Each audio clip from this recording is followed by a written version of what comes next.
Fama Sarr, femme transformatrice de produits halieutiques, leader communautaire, habitant la région de Saint-Louis, plus précisément sur la langue de Barbarie, à Guindar.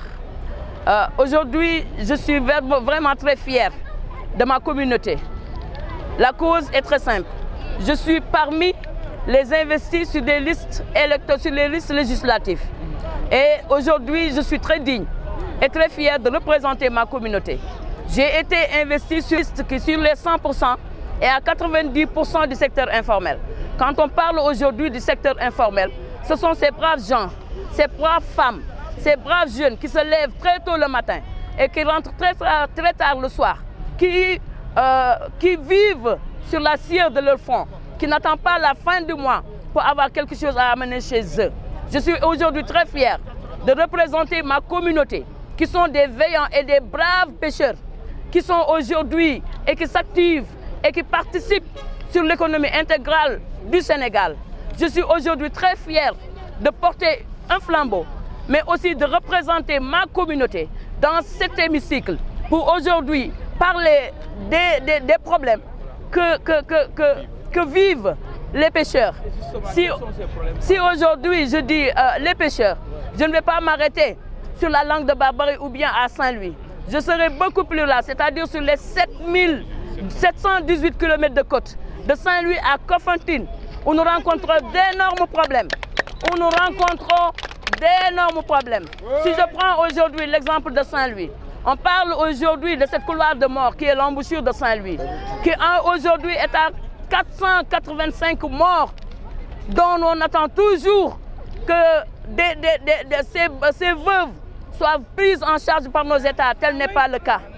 Si aujourd'hui, je prends l'exemple de Saint-Louis, j'interpelle l'État qui est déjà sur place, que nous savons tous que les licences avec les navires étrangers prennent fin ce mois de novembre. On interpelle nos gouvernements. Nous ne voulons pas que ces licences soient renouvelées. Nous voulons que ces licences s'arrêtent parce que ces navires exploitent nos ressources.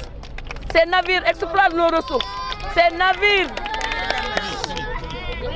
navires détruisent nos fonds marins.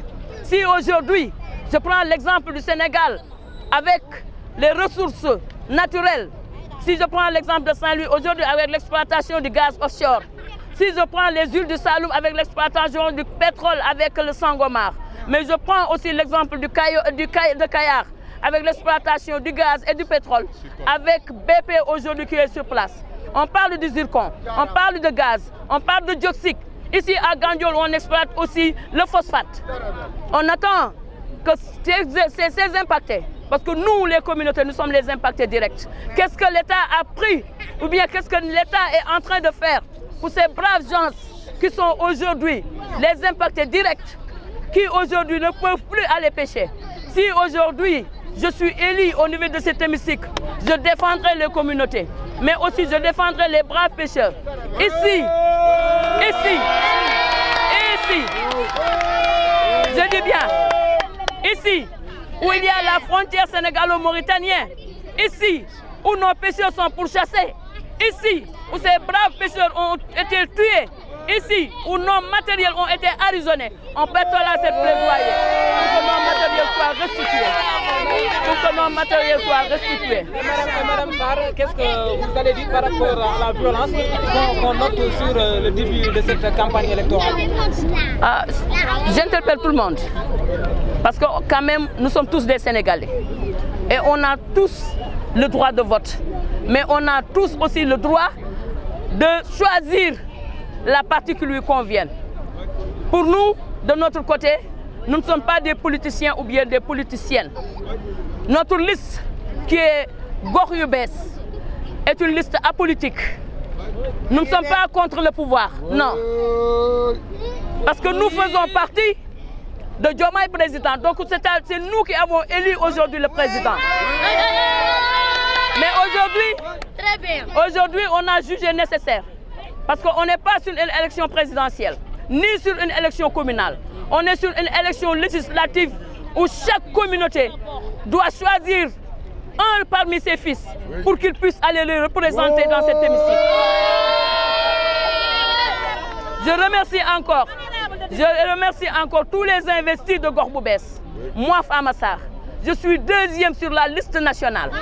Après Amad Diallo, qui est un ingénieur, qui est un vivant pêcheur, qui vit dans la communauté de Mour, qui est en tête de liste. Moi, Fama Sarr, je fais partie sur la deuxième position. La liste Gorboubert ne s'est pas s'arrêter là. Il y a le président Amadou Faye qui est derrière moi, qui est un veillant pêcheur, un marailleur hors pair, qui a été investi aussi sur cette liste, qui est à la 12e position. Mais on ne va pas parler de la liste nationale sans pour autant parler de la liste départementale, où aussi les pêcheurs ont été dignement représentés.